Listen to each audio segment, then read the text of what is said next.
السلام علیکم ناظرین کرام، شروع کرتی ہوں اللہ تعالیٰ کے بابرکت نام سے جو بڑا مہربان اور نہایت رحم والا ہے۔ حضرت بہلول رحمۃ اللہ علیہ فرماتے ہیں کہ بصرے کی راہ میں مجھے چند لڑکے ملے جو اخروٹ و بادام سے کھیل رہے تھے۔ ان سے علیحدہ ایک لڑکے کو دیکھا جو ان لڑکوں کو دیکھ دیکھ کر رو رہا تھا۔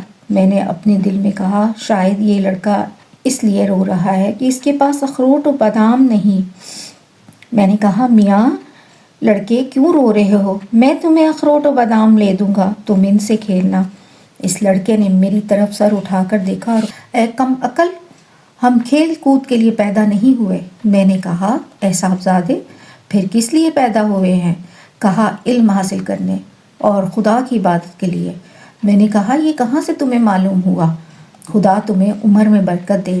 کہا اللہ تعالیٰ فرماتا ہے کیا تم خیال کرتے ہو کہ ہم نے تم کو بیکار پیدا کیا ہے اور تم لوٹ کر ہمارے پاس نہ ہوگے؟ میں نے کہا صاحبزادے تم تو مجھے عقل مند معلوم ہوتے ہو، کچھ مختصر سی نصیحت کہو۔ کہا دنیا چل چلاؤ پر کمر بستہ اور آمادہ سفر ہے، نہ دنیا کے واسطے رہنے والی ہے اور نہ کوئی شخص دنیا میں باقی رہے گا۔ دنیا کی زندگی اور موت انسان کے واسطے ایسی ہے جیسے دو گھوڑے تیز رفتار یکے بعد دیگرے آنے والے ہوں۔ اے دنیا کے چاہنے والوں، دنیا چھوڑو اور سامان سفر اس میں درست کرو۔ حضرت بہلول رحمۃ اللہ علیہ فرماتے ہیں وہ لڑکا یہ کہہ کر آسمان کی طرف دیکھنے لگا اور ہاتھوں سے اشارہ کیا اور آنسو اس کے دونوں رخسار پر موتیوں کی لڑیوں کی طرح گرنے لگے۔ یہ الفاظ کہنے پر وہ لڑکا بے ہوش ہو کر گر پڑا۔ میں نے اس کا سر اپنی گود میں لے لیا اور اپنی آستین سے اس کے چہرے کی خاک صاف کی۔ جب ہوش میں آیا میں نے کہا صاحبزادے تمہیں کیا ہوا ہے؟ تم تو ابھی معصوم بچے ہو، کوئی گناہ تمہارے نام نہیں لکھا گیا۔ کہا بہلول مجھے چھوڑ دو، میں نے اپنی ماں کو دیکھا ہے، وہ آگ جلانے میں جب تک چھوٹے چھوٹے تنکے گھاس پھوس بڑی لکڑیوں میں نہیں ملاتی آگ روشن نہیں ہوتی۔ میں ڈرتا ہوں دوزخ کے ایندھن میں چھوٹی لکڑیوں کی جگہ کہیں میں نہ ہوں۔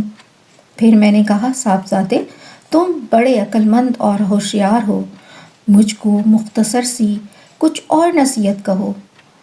کہا افسوس میں غفلت میں رہا ہوں، موت پیچھے آ رہی ہے، آج نہ گیا تو کل ضرور جانا ہے۔ دنیا میں اپنے جسم کو نفیس پوشاک میں چھپایا تو کیا فائدہ؟ آخر مرنے کے بعد گل سڑ کر خاک ہو جانا ہے، قبر میں خاک اوڑھنا اور خاک بچھونا ہے۔ ہائے مرتے ہی سب خوبی حسن و جمال جاتا رہے گا، ہڈیوں پر گوشت پوست کا نشان تک نہ رہے گا۔ افسوس صد افسوس، عمر گزر گئی اور کوئی مراد حاصل نہ ہوئی، نہ میرے ساتھ کوئی سفر کا توشہ ہے۔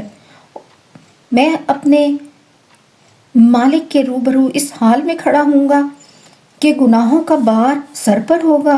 دنیا میں ہزاروں پردوں میں اللہ کی نافرمانی کر کے گناہ کیے، مگر قیامت میں وہ سب اس کے سامنے ظاہر ہوں گے۔ غضب سے بے خوف ہو کر گناہ کرتا تھا، بلکہ اس کی مغفرت اور بردباری پر تکیہ تھا۔